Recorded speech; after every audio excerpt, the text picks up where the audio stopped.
Alors une image à présent, vous en souvenez, c'est celle qu'on avait vue lors du dernier Conseil des ministres.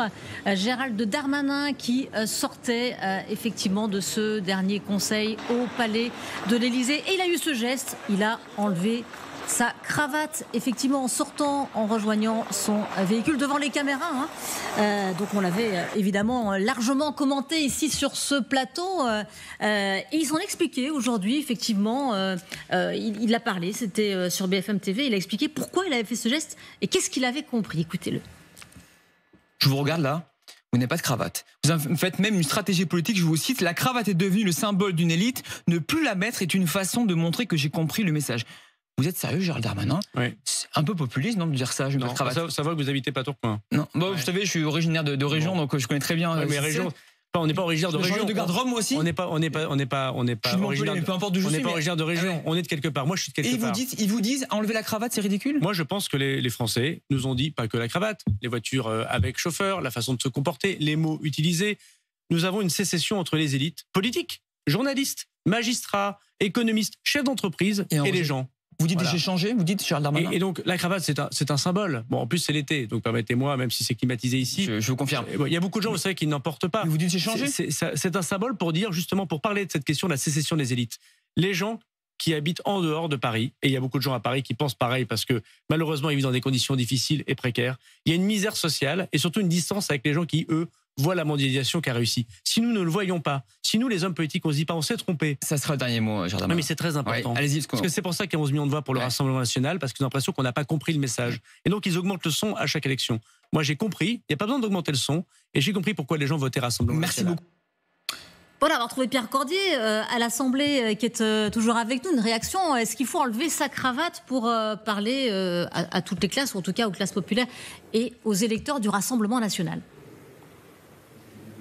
Écoutez, effectivement, le ministre de l'Intérieur vient de le dire, on est en plein dans le symbole, parce que même s'il a évoqué tout le geste symbolique que ça avait, le fait de retirer la cravate, tous les députés du Rassemblement national portent la cravate. Donc c'est pas une rupture vis-à-vis des autres. Simplement, vous voyez, moi je suis costumé, cravaté aujourd'hui, je suis un député modeste du département des Ardennes. Je crois que ce qui compte, c'est l'action, le symbole, l'image, bien entendu, c'est important, on sait que ça compte dans notre société. Mais moi je préfère avoir une cravate, être efficace, répondre aux sollicitations de mes compatriotes et respecter mes engagements, plutôt que de ne pas en avoir et puis de les mettre de côté et de ne pas les écouter. On est effectivement, bon, il l'a dit le ministre, dans le symbole. Est-ce qu'il s'est rendu compte qu'il avait fait une erreur? J'en sais rien, mais il a voulu montrer en réalité qu'il était redevenu un homme libre, et donc libre de ses propos aussi, et à l'égard du Premier ministre et à l'égard du Président de la République.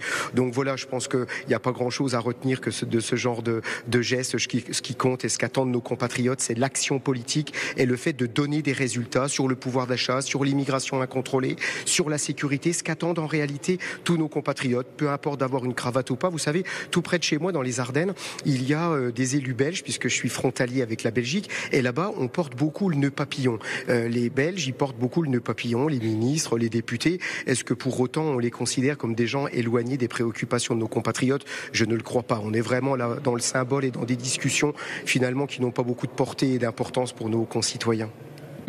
Merci beaucoup Pierre Cordier d'avoir été avec nous dans ce 12-15 et d'avoir réagi sur ces considérations vestimentaires. Qu'est-ce qu'elle vous inspire pour Jonathan Boucher-Petersen? Est-ce qu'il faut faire tomber la cravate? Vous n'avez pas de cravate d'ailleurs. Moi j'ai pas de cravate, mais je m'adresse pas complètement aux Français, enfin tous les Français avec le même registre. Non mais c'est plus, alors évidemment c'est l'écu, mais ce qui compte c'est d'avoir des propositions pour parler aux électeurs, ça on sera tous d'accord pour le dire. En revanche ça s'inscrit dans un positionnement de Gérald Darmanin qui a tendance plutôt à mettre des coups de stabilo et faire les choses un peu grossièrement pour être sûr que ça impacte. C'est quand même un parler un peu plus populaire. C'est le Darmanin des territoires contre le Gabriel Attal des villes. C'est aussi le positionnement qu'il essaye d'occuper ensemble en marche avec cette espèce de, qu'on appelle ça le gaullisme social, qu'on appelle ça la droite populaire. Souvent, ça ne veut pas dire grand-chose. Ce qui compte, c'est les propositions. Mais l'idée que moi, je suis issu des classes populaires versus les élites, ça, c'est un credo que Nicolas Sarkozy a occupé à une époque, que Gérald Darmanin, à force de se notabiliser à Beauvau, a un peu moins occupé, et là on sent qu'il a envie de se relâcher un peu. Voilà, d'où d'ailleurs ce qu'on disait tout à l'heure sur le fait que sur le SMIC il a une position qui est pas celle d'une droite plus classique. Donc, mais bon voilà, on est quand même dans le gros rouge qui tâche, quoi. Il cherche sa ligne politique, Gérald Darmanin? Oh, je pense qu'il l'a trouvé, ouais, tout à fait. On parle, voilà, c'est le mot. On pourrait revenir longtemps sur la question du gaullisme social, ou en tout cas de son acception contemporaine. Mais moi, je trouve que en fait, il y a quelque chose qui est assez marrant, parce que quand il dit en enlevant cette cravate, je pose la question de la sécession des élites, et donc je vais sur un plateau de télé sans cravate. Ben moi, je pense qu'au contraire, quelqu'un en fait qui vient des territoires, comme disent les macronistes, ou de province, comme on disait avant, mettrait une cravate pour aller sur un plateau de télé, en fait. Donc je pense que la question de la sécession des élites, elle se pose aussi dans la façon dont on agit sur le terrain, concrètement, avec des propositions, et pas dans un pur symbole dont il s'est défait, d'ailleurs, en sortant du Conseil des ministres, en disant un peu, voilà, je reprends ma liberté. Je pense qu'il a plus enlevé une laisse qu'une cravate, en fait. Parce que non, mais c'est vrai, c'est souvent, il faut marquer le coup en disant, j'ai retrouvé ma liberté. On avait envie de chanter la Reine des Neiges en entendant descendre les marches, libéré, délivré, et clairement il a la volonté d'être libre. Après, je voulais juste, mais j'ai pas eu le temps de le faire, mais retrouver les déclarations de Gérald Darmanin. Je pense quand il y a eu cette polémique passionnante sur les députés insoumis qui mettaient ou pas une cravate au début de la précédente mandature, j'avais pas le sentiment qu'il en faisait à ce point-là un marqueur de liberté. Ça devait déjà être les débuts des discours sur la bordélisation, quoi. Oui, il a évolué. C'était il y a quelques années. Il a maturé. Sur cette explication du lâcher de cravate. Alors, j'ai pas de cravate aujourd'hui, c'est pas un signe de soutien à Gérald Darmanin. Voilà, j'en avais une hier, pas aujourd'hui. Bon, oui, enfin, ça me semble être un peu ridicule ce débat politique lancé par Gérald Darmanin, anecdotique au moins en tout cas. Bon, oui, on comprend qu'il s'affranchisse d'Emmanuel Macron, qu'il veuille retrouver une liberté, mais comme ça a été dit, la cravate elle est portée dans les entreprises et pas forcément par des représentants de l'élite, et loin de là. Hein. Et donc bon, je pense que tous les gens qui travaillent, tous les hommes qui travaillent,